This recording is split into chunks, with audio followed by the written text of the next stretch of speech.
囊肿性纤维化是常见的严重单基因遗传疾病，全球有超过8万人患上这个病。2022年度邵逸夫生命科学与医学奖颁予保罗·内古列斯库和迈克尔·威尔士，以表扬他们发现囊肿性纤维化是分子生物化学和功能上出现缺陷所引致，以及鉴别和研发新药物去修复这些缺陷。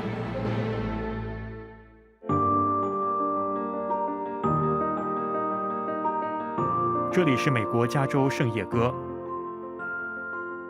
保罗·内古列斯库在这间制药公司工作超过25年，主管研究部门。How you doing? 这天，他与珍妮弗·盖尔一家见面。盖尔2名子女都患上囊肿性纤维化，这种可致命的遗传病。CF came into our lives very violently. My son was very premature and needed intestinal surgery right away at birth. And it was very unexpected. And so CF for us in the beginning was very challenging. My son had a lot of GI problems, blockages. He had to get a feeding tube put in because he just wasn't able to eat enough. He had multiple sinus infections, lung infections. So my daughter was very different. She still has CF diabetes and liver disease, but nothing as severe as Ashton. 囊肿性纤维化患者遗传了父母各一个突变基因，这个病破坏多个器官的功能，包括肺、胰脏和消化道。死亡年龄的中位数是34岁，一般是死于肺病。囊肿性纤维化患者每天都要服用大量药物。These are for every time that I eat. I can't go without, a small snack or more would need one of these. So these are all that I take in a day. So I take about 50 pills a day, CF drug that has very much saved my health in a lot of ways. It's been able to stop both lung and sinus infections. 内古列斯库领导团队研发出新药物，治疗囊肿性纤维化。他当初选择做科学家，是因为受到一位教授启发。这位恩师后来赢得诺贝尔化学奖。In my junior year of college, when I took a physiology course from a professor named Roger Chen, the way he could describe how the human body worked, how the lungs and the kidney and the heart all work together, it just fascinated me and I wanted to learn more. 他在加州大学伯克莱分校取得生理学学士和博士学位后，在1996年加入钱永健教授的生物科技公司。这间公司后来被福泰制药公司收购，他们更获得囊肿性纤维化基金会主席资助，去研发新药，修复引致这些疾病的基因缺陷。但研发过程绝不容易。What I was inexperienced about and naive about was the low probability of success that we had going into this endeavor.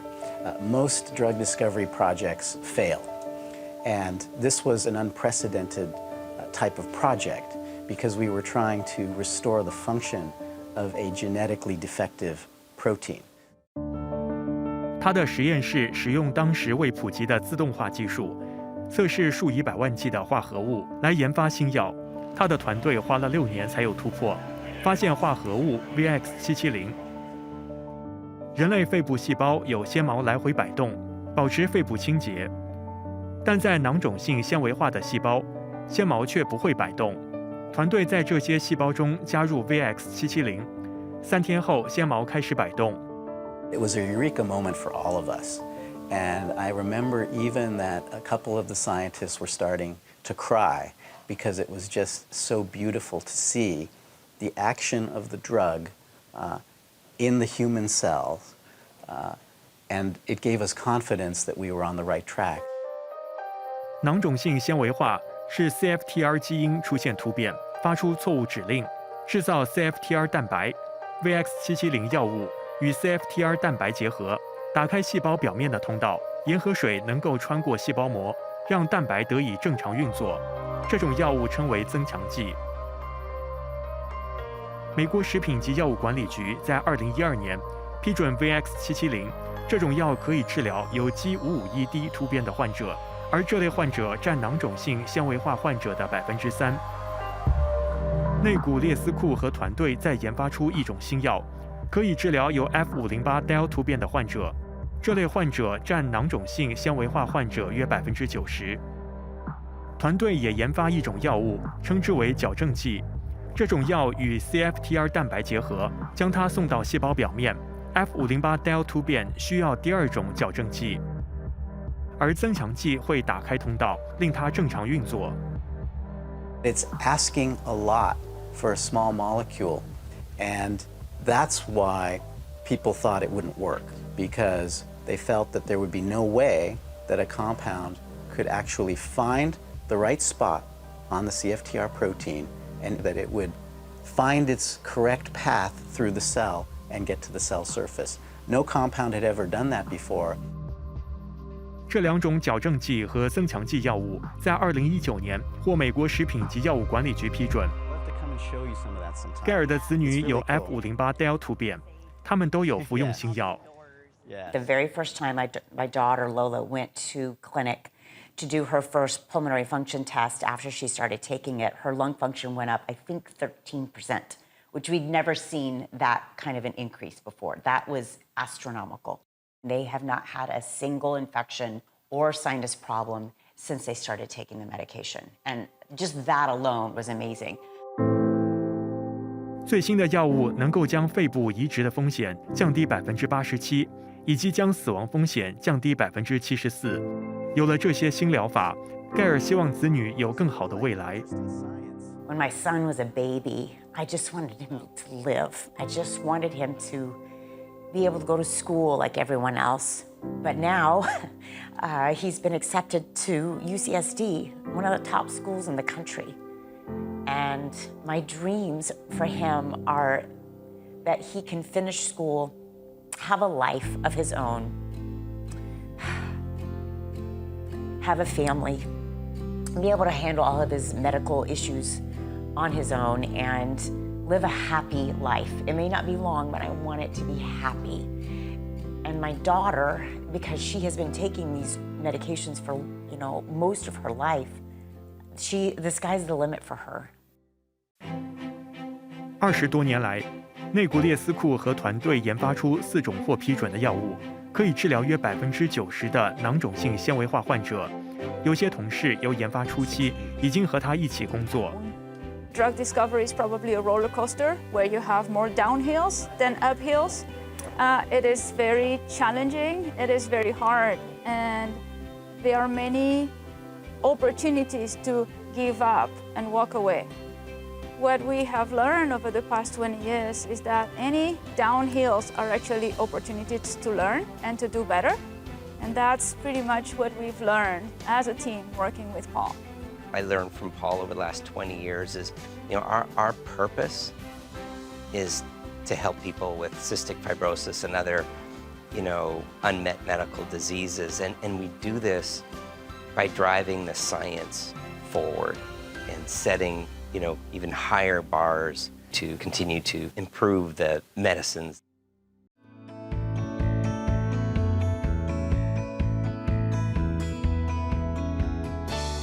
下班后，内古列斯库的生活仍然离不开科学。他在加州大学尔湾分校做博士后研究时，认识太太德伯拉。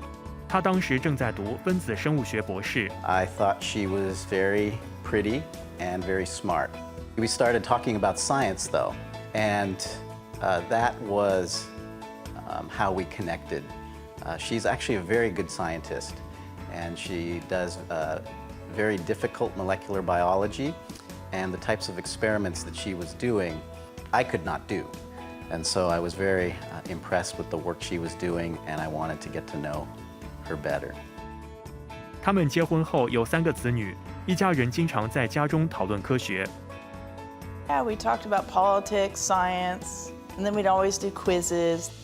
Like, what's the mitochondria do? And we talk about cell structure and just simple things. We wanted them to be curious. 小女儿娜塔莉说，父亲的作风受到科学影响。Whenever I do go out and do something, he always asks data points: when, where, who, why, how. And that's from being a scientist. You know, he always likes the data. He always likes just facts. But, you know, of course, with a little bit of sensitivity. 内古列斯库获得绍伊夫生命科学与医学奖，家人都以他为荣。另一位得奖者是迈克尔·威尔士。I've known Michael for 25 years, and I have the highest respect for him as a scientist and a physician. Michael made so many seminal discoveries about how the disease worked, and he was so instrumental in shaping our understanding of the approaches that might be beneficial in restoring the function of CFTR. So the basic research that he did established a foundation for us to do our work. 下一节会看看迈克尔·威尔士的研究。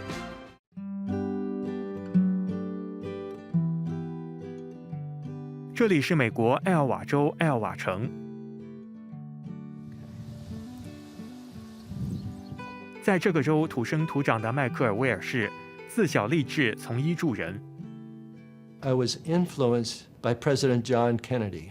I remember him creating the Peace Corps.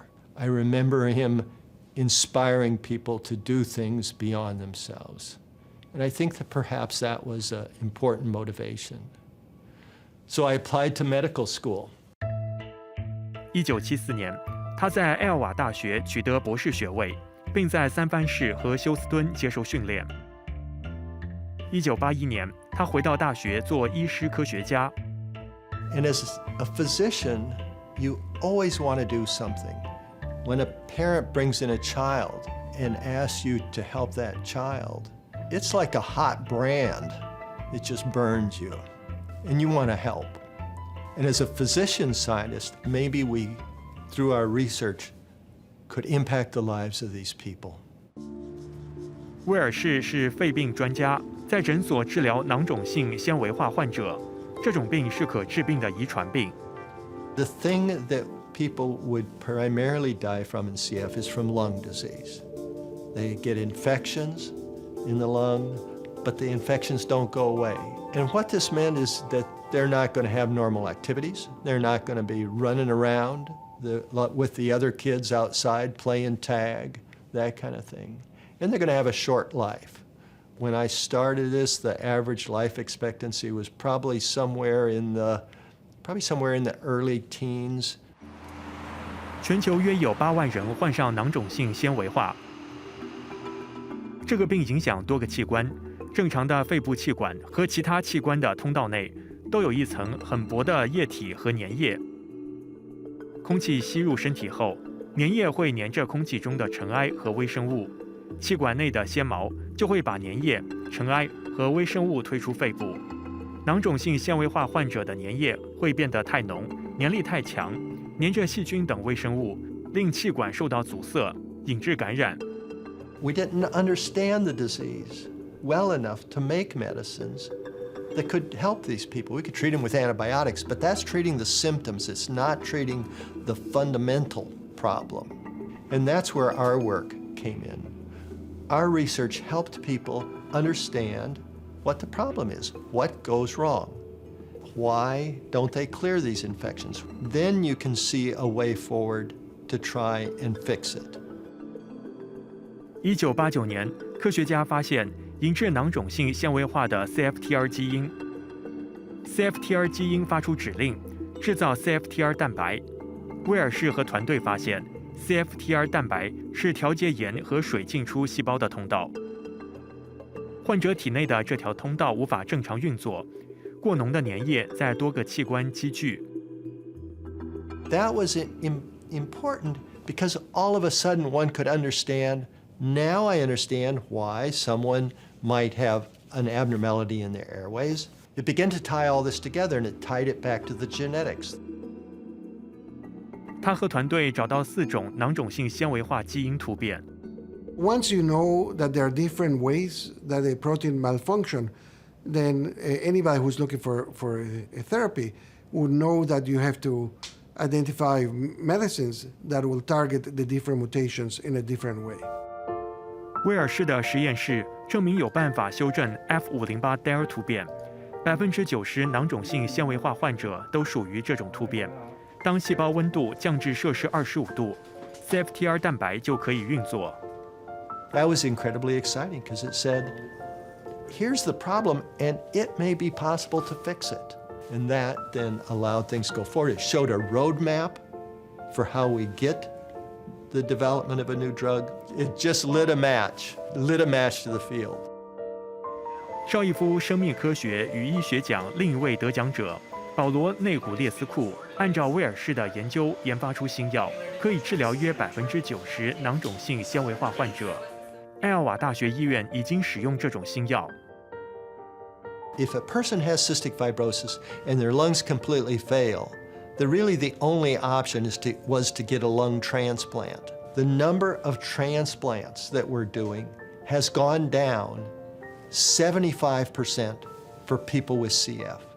So what that says is you take the very sickest people, and now they're stopped, and they actually get some better, and they don't have a transplant. That's incredible. 扎布纳30多年前来到艾奥瓦州，在威尔士的实验室工作，有份参与有关囊肿性纤维化的重大发现。他很佩服威尔士的成就，也很欣赏他的为人。I've tried for many years to try to make it to the laboratory before he comes or leave after he leaves. And finally I figured out I couldn't do it. he works really, really hard. The second thing, he, as a scientist, he knew what the question that needed to be asked. The third thing is humble. I've never heard him brag about how smart he is or how right or how much he has. 实验室有几位新人，他们说会向威尔士好好学习。He is really, really great example, a good example to be a nice scientist. This field is really competitive, but Mike did a different way. So he showed me that sharing and caring is the most important thing. So you share your material with them, and later they might share the experience and the methods with you also. Something that played a big role in Mike's success was working with other people. And he knew how to recruit the right people and then also have those people contribute towards the discoveries. 威尔士会继续研究新疗法，帮助更多患者。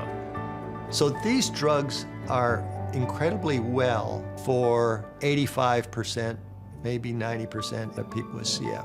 Of course, that means there's 15% of people or so that we don't have a drug for. There's multiple different approaches that we and our colleagues are taking: gene therapy, gene editing, try and fix the DNA in the person. 除了研究囊肿性纤维化，威尔士还与他以前的博士后研究员刘磊合作，研究治疗帕金逊症及其他神经退化疾病的方法。We have 0 treatments that stop the progressive cell death, whether that's Parkinson's disease, Alzheimer's disease, ALS, the long list, 0 treatments.